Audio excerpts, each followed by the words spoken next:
How did I get into the trouble that I'm in? The shortest answer would be that I had my picture taken on a pony when I was 9 years old. I was born as a baby. I look pretty happy if you ask me. At 9 years old, had my picture taken on a pony and thought that must be the greatest job in the world. I swore from that day that I too would become a pony photographer. I grew up, worked hard, and finally achieved my goal. This being my own self-portrait. I became the photographer who took pictures of kids on a pony. Unfortunately, there is no upward mobility in the pony photographer career path, which always leaves me on the look for extra money. If it involves a camera and not too much effort, I'm up for it, which actually brings me to my current predicament.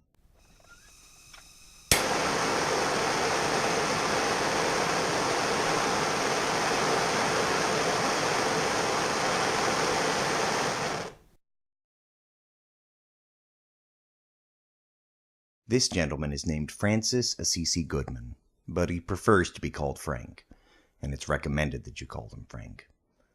I'm here to see him today because he has a little job that he needs done.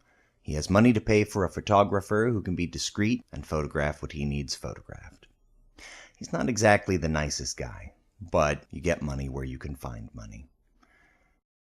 His associate, on the other hand, is really a pretty scary guy.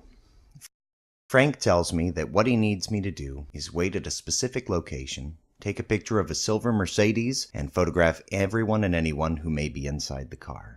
Now, he doesn't want me back to his shop until after 3 o'clock since he'll be busy and detained. Frank makes sure that I know how important this is to him by telling me specifically, and I quote, "Don't screw this up." In addition to the revolver that he points at me, it's also written on the written directions that he sends me off with, which makes it all the more embarrassing when I try to leave without the directions the first time I meet him. I arrived at the designated spot and pulled into position ever so cleverly, backing into a parking space where I could watch the entrance to the parking lot itself. Double-checking my directions to make sure that I did not screw this up, I sat and waited. And therein lies the problem.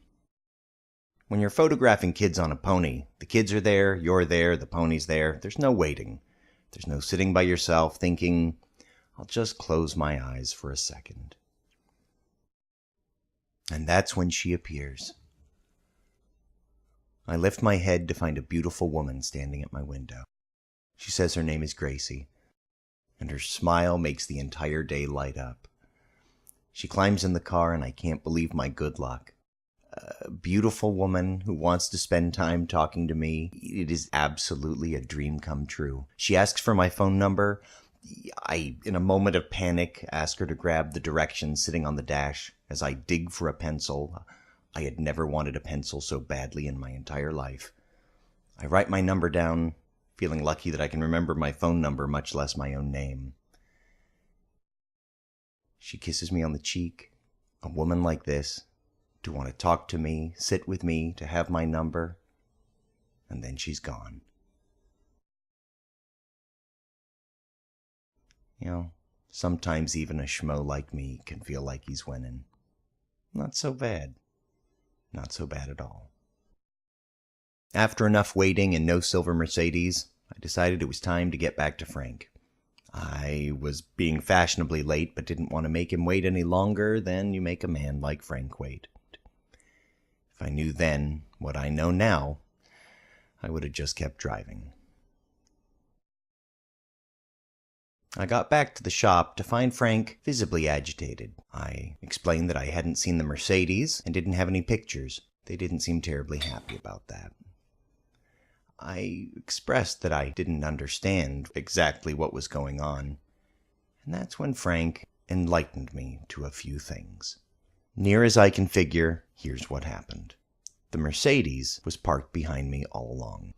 Not being very good with details, I didn't realize there was a second entrance to the parking lot. I also wasn't smart enough to wonder exactly where Gracie came from. She parked behind me. I was too bored to pay attention to what was going on behind me, thinking I had my eye on the prize. She walked right up. I gave her the directions. the directions that she was the one being followed, the one being photographed. Recognizing Frank's trademark saying of "do not screw this up," and having a much faster car than my poor little hybrid, I knew I shouldn't have bought a hybrid. She went to Frank's shop. I think there was some writer that once said, "Hell hath no fury like a woman who's pissed off." Gracie went through Frank's things, rifled through his desk, left him a little love note, found the cash that he had sitting around, decided to take her own revenge, even took all of his cigarettes evidently, which I think was actually a pretty nice move. After pillaging, just like that, she's gone, leaving me holding the bag. From being told, "do not screw this up," I so completely and utterly screwed it up that I guess I deserve whatever Frank deems appropriate.